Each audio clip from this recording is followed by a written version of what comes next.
Hello and welcome to the Daily Comic and Collectible, episode 533. Now today, the collectible of the day is the McFarlane Toys DC Comics Multiverse Collection Animated Series The Flash Action Figure. The Flash has mastery over not just speed, but time itself, as he's often used his powers to travel through different eras and even through other dimensions. Although the Flash has not always been fast enough to outrun personal tragedy when it comes for him, he always does his best to prevent the same from happening to other people of Central City and Keystone City. In so doing, he's earned himself a spot among the greatest superheroes the DC Universe has ever known. This incredibly detailed 7-inch scale figure is based off the DC multiverse of characters. Designed with ultra articulation, with over 22 moving parts for a full range of posing and display. The Flash is based off the classic Bruce Timm look from Superman, the animated series. The Flash includes a lightning special effects accessory, a pair of alternate hands, and a special display base. Also included is a collectible art card with figure photography on the front and character biography on the back. Comes in a collector-friendly display box and was released by McFarlane Toys. Now, the comic of the day is The Flash, Volume 1, Issue number 123, with a cover date of September 1961. This is the facsimile variant released in January of 2024, with story by Gardner Fox, art by Carmine Infantino, and cover by Carmine Infantino. This issue is titled The Flash of Two Worlds. The story opens with Iris West hosting a function at the Central City Community Center on behalf of the Picture News Orphan Fund Group. Unfortunately, the magician she had hired to entertain the children fails to arrive. When Barry Allen shows up, Iris tells him the news, and he suggests that he might be able to convince the Flash to stand in for the missing magician. Barry steps outside to don his Flash costume and then races back in, much to the delight of dozens of young orphans. The Flash spends the next hour entertaining the kids with a variety of super speed tricks. First, he astounds them by playing a game of tennis with himself. He serves the ball, then races to the other side of the net to receive it, just as the ball reaches its destination. He then does a variation of the old Indian rope trick by vibrating his hands at super speed. He makes a length of rope appear to rise into the air. He then begins scaling the rope while it continues to hover. As the children applaud, the Flash suddenly disappears, making Iris wonder what could have happened to him. Barry suddenly reappears outside the city limits of a strange-looking town with no idea where he is. As he begins investigating the town, though, he realizes that he's no longer in Central City. He stops at a newsstand and picks up a copy of the Keystone City Herald.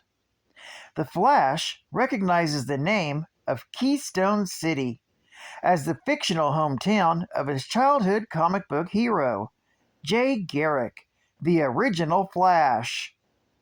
Barry recalls that comic book writer Gardner Fox created stories of Jay Garrick for Flash Comics, based on dreams that he had experienced. He deduced that he must have vibrated between the dimensional barriers separating parallel worlds, and has arrived on an Earth similar to the one that he had just left.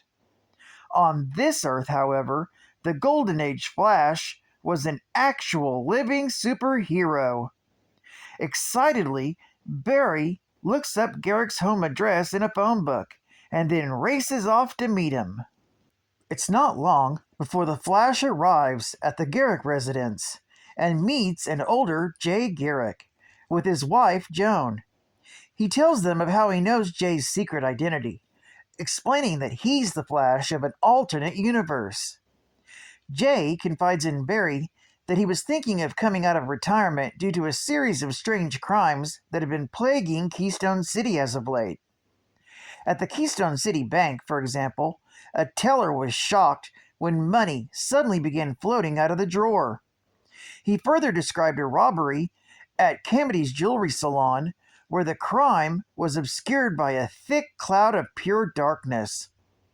Another mysterious theft involved an armored car that was ruptured by the sounds of strange music. Upon hearing this, Barry offers to help Jay solve these mysterious crimes. Meanwhile, across town, three supercriminals gather together and boast about the success of their most recent schemes. The Thinker commits crimes by way of a hypnotic thinking cap. The Fiddler is able to generate destructive sound waves with his violin, and the Shade uses a special cane to create blankets of darkness to conceal his actions. The one thing these three have in common is they are all old foes of the Flash. Each of them goes off to commit their next robbery. The Thinker goes to the Jarvis estate and uses his thinking cap to order the guard dogs to warn the Flash about his actions should he arrive. He then hypnotizes Mr. Jarvis's butler into relinquishing the valuable Neptune cup to him. Jay Garrick arrives and is shocked when the dogs tell him that the Thinker is robbing the Neptune cup. Jay speeds around the inside of the house, but he's unable to lay his hands on the Thinker. The Thinker is using his thinking cap to make himself appear to be in several places at once. When Jay finds the real Thinker, he speeds after him, but the Thinker erects a wall of pure psychic energy that renders Jay unconscious upon impact. Elsewhere, in the middle of town, the Fiddler rides down the street in his fiddle car and plays music from his violin. The music waves shatter windows and cause a girder to fall upon the top of a partially constructed skyscraper. A worker falls in the path of the girder, but fortunately, the two Flashes arrive to save him. Jay pulls the man out of the way, while Barry deflects the falling girder. The Fiddler escapes during the melee and meets up with the Thinker and with the Shade. Together, they decide to rob the Keystone City Museum. The Flashes track the villains down, but the Fiddler uses his violin to hypnotize them into obeying his commands. For fun, he has them dance for him like puppets on a string. Then he has them steal jewelry for him. As the crooks gather their bounty, they prepare to leave, but the Flashes spring into action and apprehend them. The Fiddler doesn't understand how they resisted his mental commands. Jay explains that while they were forced to do the Fiddler's bidding, there was no command that prevented them from trying to escape. While robbing jewels for them, they plugged their ears with small gems, which distorted the effects of the Fiddler's violin, ultimately enabling them to break free of his control. After the crooks are arrested, Barry and Jay say goodbye to one another, and Barry invites Jay to visit his Earth sometime. He then vibrates at super speed and returns to his proper world. He then visits Iris at Picture News and explains to her why he disappeared before deciding to visit Gardner Fox and tell him the story of what happened, so Fox can write it up in a future comic book. This story is continued in The Flash, issue number 124. Geek Fact: this issue is considered a key issue, being the first appearance of the Golden Age Flash in the Silver Age. It's also a key issue of the multiverse concept, and it's the second appearance of the Shade. It's also the first mention of Earth 2, home of the Golden Age superheroes. Bonus geek fact: this is generally regarded as the first appearance of the multiverse, even though technically there were earlier examples, such as Wonder Woman, Volume 1, issue number 59, from May of 1953. The multiverse is a mixture of parallel dimensions that exist side by side to one another and divergent timelines.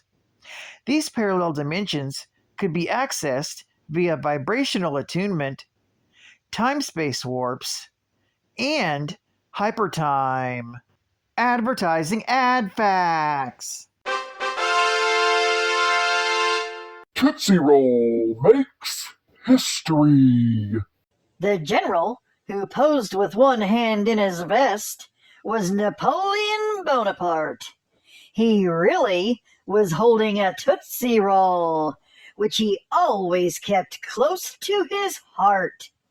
America's favorite candy, Tootsie Roll. Oh my God. Fastest trips around the world. The first modern speed record for circling the Earth was established by Phileas Fogg in 1872. Of course, this was a fictional achievement dreamed up by Jules Verne in Around the World in 80 Days. What? Depicted here are true life, round the world records. In 1889, reporter Nellie Bly, setting off from New York City, returned to her starting point 76 days, 6 hours, and 11 minutes later. Wow! The first round-the-world flight was made in 1924 by 2 U.S. Army airplanes, making 57 stops in 21 countries, in the actual flying time of 351 hours and 11 minutes. Whoa! Here is the Chicago, one of the 2 planes which circled the Earth in 1924. Oh my God. Taking off from Friedrichshafen, Germany, and going via Tokyo, Los Angeles, and Lakewood, New Jersey, the Graf Zeppelin in 1929 circulated the globe in 20 days and 4 hours. Whoa! Now, the first to make a solo flight around the world was Wiley Post, who in 1925 took 7 days, 56.5 minutes in his monoplane, Winnie Mae. Woo! Here is Wiley Post posing beside the Winnie Mae. Wow. And last but not least, flying non-stop in 1957, 3 USAF B-52 Stratofortresses made the round trip in 45 hours, 19 minutes. Oh my God. The current record is held by the Earth-circling satellites, which speed around the Earth about once every 90 minutes. Oh my gosh! And remember, the best comics are still 10 cents each from DC. Surprise! And